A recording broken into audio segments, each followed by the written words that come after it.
Donc, je reprends la caméra jour 3 de Moins Keto Texas. J'imagine que le vlog fut quand même très peu fructueux parce que j'ai pris la caméra souvent, mais j'ai surtout filmé du côté pour Robert. Sinon, j'ai pris des photos. Thomas va les éditer clairement. Je vais peut-être en dropper une coupe juste ici. Puis, ouais, c'est quand même fun. Puis là, il y a un Zig qui s'en vient avec un livery, héritage, kinda. C'est cool. Habituellement, je prends pas énormément le temps d'aller dans le show and shine parce que je sais pas si ça vous intéresse. La petite, je fais le tour, je regarde les listes tout vite fait. Puis voilà, donc, je vais pas dire que c'est pas my thing, mais c'est pas 100% que je préfère. By the way, il y a un Swift que j'ai vu hier, il est juste là à côté de moi. Je sais pas si on en a au Québec. Je sais pas si vous en avez en France ou en Suisse ou peu importe où est-ce que vous regardez le vidéo. Swift Sport. Je sais pas si on en a eu. Du moins, j'en ai jamais vu. Ici, une RMK8. C'est relativement récent. Nous, on n'en a pas encore beaucoup, mais on en a quand même un minimum. Là, je m'aligne dans le côté du show and shine. Puis, on va continuer. Je voulais amener le rig pour faire des beaux B-roll, des beaux ralentis. Ça va pas arriver. Parce que, comme je vous dis, je passe pas énormément de temps dans le show and shine. Mais, je vais vous parler, vous montrer les véhicules. Parlant de véhicules, il y en a un qui a eu un petit accident de track. This guy. Mais bon, des accidents de track, ça arrive, fait partie de la game. Direction, show and shine. Ce véhicule-là, je l'ai filmé hier, je pense, du moins je l'ai mis en story. De ce que le propriétaire m'a dit, le propriétaire est juste à côté de moi. Il a dit qu'il y en a 30 dans le monde, donc c'est excessivement rare, j'en avais jamais vu. C'est un Toyota Crown, c'est manuel, petite cylindrée dedans. Tout à l'heure, il a ouvert le hood. Puis, ouais, quand même assez unique. Je pense pas en revoir d'autres dans ma vie, mais Toyota Crown. Dans le fond, petite rectification, il y en a 30 qui ont été importés aux États-Unis. La plupart sont des Ride and Drive. Il y en a une qui a été importée en France, il y en a une qui a été au Canada. Il doit en rester 5 ou 6 dans les 30 qui ont été importés à l'extérieur du Japon, en fait. Fait très, très rare. J'ai failli emmener le rig juste pour filmer le RS là parce que un RS qui me coûte 2 de mémoire. Je pense dans la story, j'ai dit que c'est un all-wheel drive, mais non, les nouveaux RS sont all-wheel drive, ça c'est un front-wheel drive. Mécanique Volvo là-dedans, c'est un 5 cylindres turbo. Puis, ouais, je pense que c'est la première fois ou la deuxième fois que j'en vois un en vrai, donc véhicule aussi quand même assez rare. Le rear-end, ben du moins les lumières arrière, je les trouve hideuses. D'origine, c'est juste question de design, c'est pas juste le choix de ce que le propriétaire a fait. Parce qu'il a l'air pretty stock, il a juste droppé le véhicule légèrement. Puis, ouais, ça ressemble à ça. Can't get wrong with the RX-7. Satus, c'est pas vraiment une marque de banque qu'on voit, quand même assez haut de gamme. Puis là, il y a une Alfa Romeo Giulia Quadrifoglio. J'adore ce véhicule-là. Peut-être pas avec ce combo de couleur-là, ça fait beaucoup bleu, rouge et jaune. Là. V6 3.9 litres de mémoire. Twin Turbo 505 forces, il faut en manuel puis en automatique. Celui-ci, vous voyez absolument rien, mais il est automatique. Le tour, bien. Si j'en aurais une avec ces couleurs-là, absolument pas. Là, on a deux BRZ côte à côte. Nice, deux bleus. Je sais pas quel je vous préférer entre le First Gen Facelift, New Gen, pas encore de Facelift, mais moi, honnêtement, le rear end de celui-là, non. Le devant de celui-là, oui, c'est bien, mais j'adore ce devant-là. Alors, j'en ai un comme ça, j'en ai deux comme ça, vous le savez, j'imagine. Ça, c'est un BRZ, le devant des GR86, juste là. Donc, on peut voir la légère différence entre les deux. Perso, je préfère ce devant-là à celui-ci, mais sur le mien, comme ça, First Gen, je vais mettre un devant comme ça. Je l'ai dit sur TikTok, là vous le savez sur YouTube, c'est ça mon plan, puis voilà. Ici, il y en a clairement pour tous les goûts, dis-moi qu'est-ce que vous pensez de celle-là. Pas un gros fan des taillights clear sur ce modèle de véhicule-là. Sur d'autres véhicules, absolument, en général, ça dépend. Puis là, il y a un Mazda RX-7 ND. Je pense que c'est le premier que je vois relativement modifié. Qu'est-ce que je vous dis par modifié? Il n'y a pas beaucoup de choses dessus. Il a mis des canards en avant, il a mis un front splitter. Kinda, des extensions, des wheels, il a droppé. Puis ça a l'air nice. Ok, oui, il y a un RX-7 là, je peux pas passer à côté. Mais, that's nice. Simple, efficace, Ram TRX. Je pense que je suis juste pas inspiré de faire le tour du show and shine parce que je suis passé hier, beaucoup trop de fois. Si vous me suivez sur Instagram, vous avez vu mes 350 milliards de stories.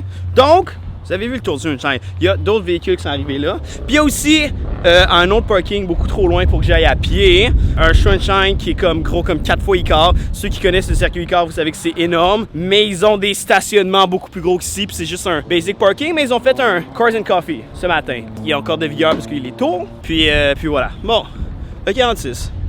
Honnêtement, j'allais le filmer, mais j'ai vu les bancs. J'ai vraiment quelque chose contre les bancs Brome. Si vous me suivez sur les autres réseaux sociaux, vous le savez. Pourquoi? Donc, je prends pas vraiment le temps de filmer les véhicules qui sont des bancs Brougham. Habituellement, ça m'arrive des fois, pas lui. Panès 2000, on a 2 jaunes, on a 2 bleus. Là, vous voyez l'eau bleue en arrière. Pour vrai, au Texas, aux États-Unis en général, ils mettent vraiment l'attention des détails. Je sais pas qu'au Québec, il n'y en a pas, mais ici dans le Sunshine, il n'y a pas d'affaires vraiment cheap, sauf dans le parking bien loin.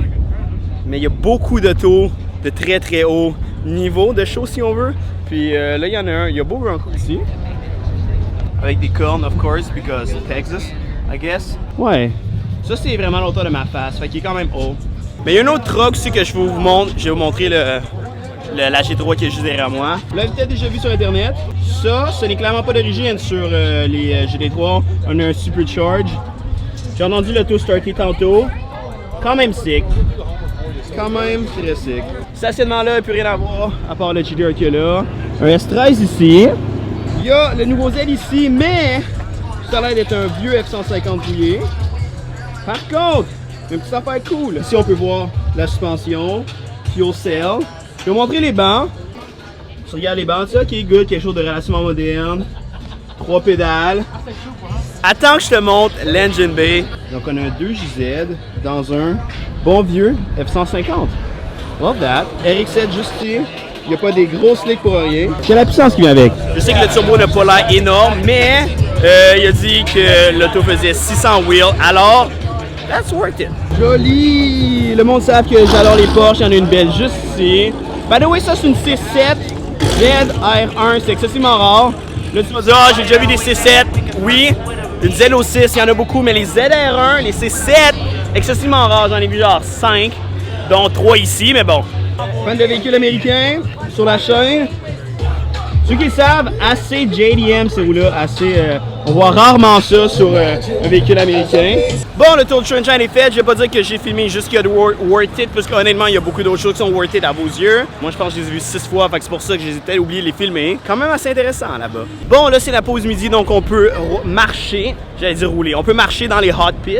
On va passer du garage numéro 1 au garage numéro 1000. Je sais pas il y en a combien total, là, mais on va pouvoir. Je vais vous montrer en vite fait tous les véhicules à quoi ils ressemblent. Et on va commencer avec un S2000 turbo. On va avec la mécanique d'origine F20 ou F22C. Viper, je pense que j'ai déjà présenté. C'est honnêtement mon Viper préféré. 9.1 litres, 830 wheel HP, Oncorena. Il sonne excessivement bien.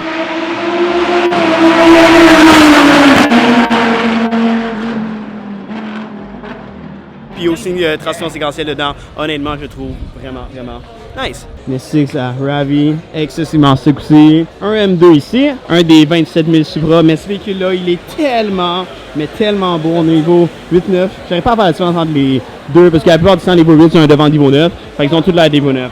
Mais l'attention du détail, les canards sont immenses. Le aero, les end plates qu'il y a juste ici. J'adore les véhicules avec du aero. On peut voir le dry sump en dedans. J'aurais bien montré le diffuseur à l'arrière, mais trop de monde en arrière, beaucoup trop de monde ici. On va faire le tour rapidement encore. Il va dire ce que j'apprécie vraiment moins que les 8.9. Je pense que je l'ai filmé tantôt, celui-ci. Encore une fois, mon 1.32 préféré. Honnêtement, je pense la comme définition... Je vais dire maximum de streetcar. La définition maximum de streetcar pour moi, c'est comme véhicule full carbone qu'on a vu en arrière. Mais ça serait quand même un beau streetcar ici. Ce fait qu'ici avec le key swap, le devant, complètement fermé, full aero. Mais surtout, en arrière, il y a un Segway vraiment assez cool. Hell yeah! Mustang, GT3. Lui, un des véhicules les plus rapides. Aujourd'hui, du moins ce week-end, il y a eu assez de difficultés. Il n'arrive pas à faire les temps qu'il fait habituellement. Il y a la taille du splitter en avant. Il me semble qu'il y a quelques années, il sortait quelque chose comme 1400 wheels. Il doit sortir plus ou moins la même chose. En ce moment, c'est pas des pneus en aluminium, c'est vraiment juste des tire warmers. Il réchauffe les pneus comme ça, il monte à la bonne température, il peut aller on track puis commencer son flying lap right away. Il y a un gros tunnel aussi en arrière. Le gros trou béant ici, c'est vraiment juste pour aider à l'aérodynamisme du véhicule. Je pense qu'il y a un rad quelque part là, mais on peut voir la traction encore en arrière. Oh, classics. Honnêtement, je m'en fous un petit peu. Je pense tellement devant 1 milliard de téléphones des gens. J'écoute, mais j'essaie de parler, j'essaie de faire une vidéo pour vous. Je peux tous les envoyer chier, on comprend absolument rien de ce que je dis, mais j'en vais pas chier, je suis quand même un peu plus poli que ça. Un autre S turbo.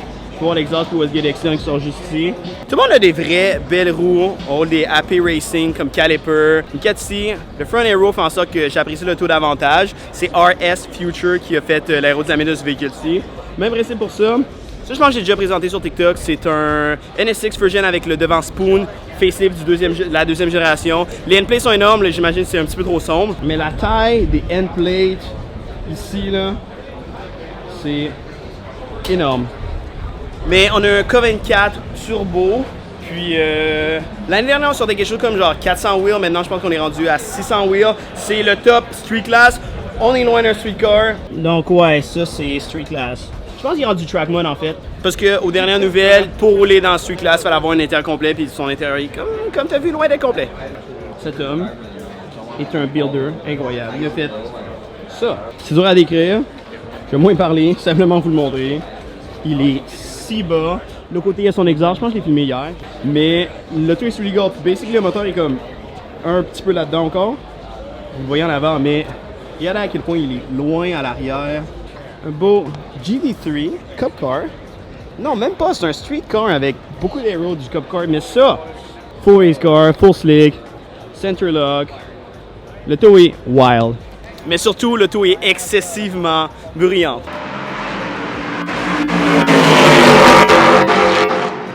On va continuer à faire le tour. Devant moi, il y a un SC beaucoup trop bruyant qui est single turbo. Un TS6 Spoon qui vient du Japon, contre sa droite. 620R. Ça ressemble à une 570S et une 600 LT. Mais c'est un modèle principalement de drag. En fait, ils l'ont fait, de ce que j'ai compris, pour essayer de répliquer la 570 GT4, mais un peu plus en street car. Tant qu'à moi, le 620R et le 600 LT, qui aurait dû être le 600 LT, c'est-à-dire un peu plus raw, parce que dans le temps, avec le 650S, ils ont fait la 675 LT. Elle était vraiment race car, mais après ça, ils ont fait 570S, 600 LT, la 600 LT et race car, mais moins intense à la différence que la 650 et la 765 LT. Est-ce que ça fait sens ce que je vous ai dit? Pour vous, c'est sûrement beaucoup trop de numéros, mais pour les McLaren geeks, ils sont juste sûrement bien contents d'entendre quelqu'un d'autre qui connaît un petit peu les McLaren. J'ai apprécié, du moins, c'est important. Regardez les freins qu'on a mis. Déjà, le tour a des freins incroyables. C'est vrai ici, soit Jack and Dane, on le voit juste ici. Je sais pas si ça arrive à le voir. Pour ceux qui connaissent, ils le reconnaissent. Sinon, vous le connaissez pas. Puis... Présentement, c'est genre le Supra le plus rapide qui roule en street class. Il a sorti genre 600 wheel HP, mais c'est surtout on track. C'était un driver phénoménal. Puis, ouais, c'est pretty cool. Pour ceux qui savent que cette suspension-là vaut excessivement cher. Puis, honnêtement, la plupart des véhicules qui roulent des temps excessivement rapides sur la piste roulent une suspension qui vaut 10 000, 12 000, 15 000 $ canadiens ou même US. ZL1, MGGT. Lui, il voulait vraiment avoir son engine B. On a un 46. C'est ce que je pensais. On a un V8. Un V8 supercharged. Le wide body, il est incroyablement beau. On a un side exhaust qui est là. Vous voyez pas à cause de l'ombre. Mais le front splitter, il est énorme. J'apprécie. Wow, j'avais comme pas vu parce que j'aime les vieilles affaires, mais j'adore les 720S GT3X. Ces breaks-là valent beaucoup trop cher. Le taux est wild. Et c'est ce qui conclut la fin du tour des paddocks. J'ai failli me stabber l'œil avec mes lunettes de soleil. Puis, je sais pas c'est quoi la prochaine chose que vous allez voir en aimant dans la vidéo, mais quelque chose que je sais que j'ai parlé dans le dernier vidéo, c'est si vous voulez voir plus de mes voyages aux États-Unis à l'extérieur de mes stories d'Instagram, dites-le en commentaire. Assez wild comme séjour. La journée n'est pas terminée. On est dimanche, c'est la dernière journée ici. Par contre, je pense pas filmer énormément. Bref, un gros merci à ASM de m'avoir invité, Robert Torm aussi. J'ai fait quelques footages pour lui. Désolé pour la génératrice beaucoup trop lente derrière moi. Allez voir sa chaîne YouTube, le lien va être dans la description. Sinon, Torm Racing 8 de mémoire sur Instagram. Et ben voici notre fleet. Donc, comme d'habitude, le basic stuff habituel de YouTube. Like, share, partage, mets un commentaire.